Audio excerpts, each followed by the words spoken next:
Hi, I'm Beth Gondek, and I'm going to be talking about Edgar Allan Poe. And the three works of his that I chose were The Raven, The Telltale Heart, and Bells.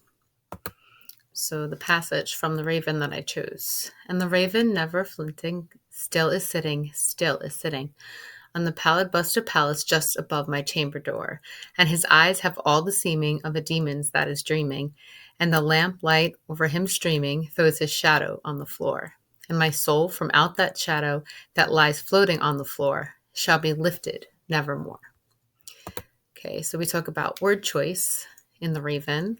So this was one of my favorite stanzas from the poem due to the imagery that I get and the contrast of light and dark. I like that he plays with the idea of shadows, the themes of dark and light, and good and evil. So adding to this, how the raven is black, representing death, and the reader gets the image of the white from lamplight that's over him, which represents or could represent heaven, being godlike. Poe utilizes denotation when he describes the raven being still. Still is sitting, still is sitting. But the reader can reflect on this and get a deeper connotative meaning as to why the raven is so still. I also like how Poe emphasizes the word still to show that the raven cannot be any more still than in death. The devil, good and evil, again, these themes that keep coming back. He also references the pallid bust of Pallas, which is the statue that represents the Greek goddess Athena, which is the goddess of wisdom.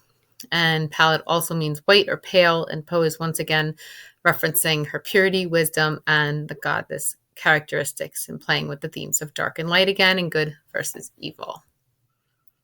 When we talk about connotations and denotations, again, we bring up still in that line and how still the raven really is, because the reader can make the conclusion that he's emphasizing the concept of death.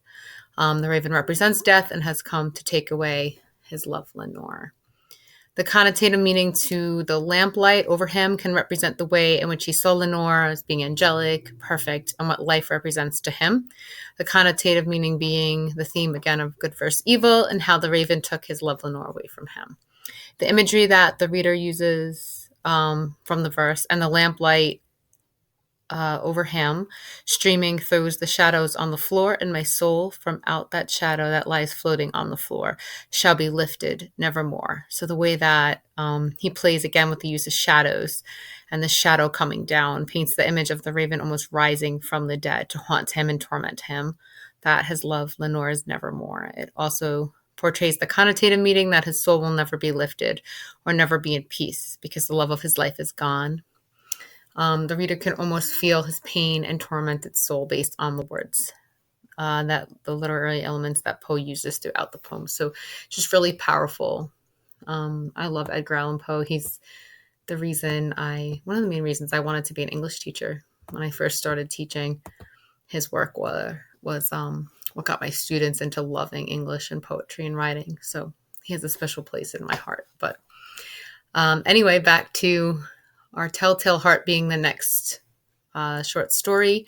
Okay, my favorite line from here, the very beginning. True, nervous, very, very dreadfully nervous I had been and am.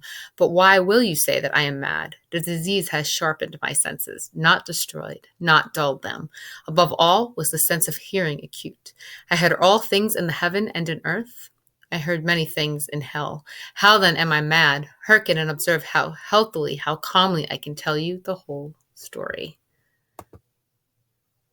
I just want to make sure this is still recording. Okay, it seems like it is. So I just wanted to make sure. So importance of word choice in the Telltale Heart. He's meticulous in his word choice in this short story as well. And just in the first line alone, the reader's drawn into the poem. His use of repetition with very, very dreadfully nervous is used to emphasize his true nervousness to the reader. It is his opening line of asking the reader, why will you say that I am mad? Immediately makes the reader distrust the narrator. The reader is only one line into the story, and Poe makes the reader question the sanity of the narrator. So I think that that's a great way to get the reader involved and just almost like lean in your seat to get involved into the story. I don't know if this is still recording, but I'm going to continue. Okay, our last, the bells. Hear the sledges with the bells, silver bells, what a world of merriment their melody foretells, how they tinkle, tinkle, tinkle in the icy air of night, while the stars that oversprinkle all the heavens seem to twinkle with a crystalline delight, keeping time, time, time in a sort of runic rhyme to the tintinnabulation that so musically wells from the bells, bells, bells, bells, bells, bells, bells, from the jingling and the tinkling of the bells. So I love the musicality here and the constant use of the word bells. And the reader can almost feel the musicality of this poem, the meter, the syncopation, very musical.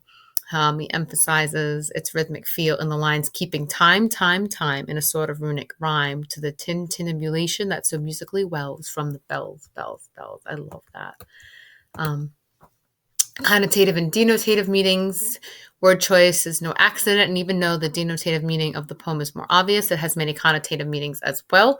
The use of the bells can be divided into 4 parts. We talk about silver bells representing childhood, golden wedding bells for love, alarm bells that are made of brass, foreshadowing maybe pain or terror, or even adolescence and kind of growing up, and then the iron bells that could represent death. And then we have our works cited at the very end. And I hope that you've enjoyed my presentation. Thank you for listening. And I've enjoyed doing this project.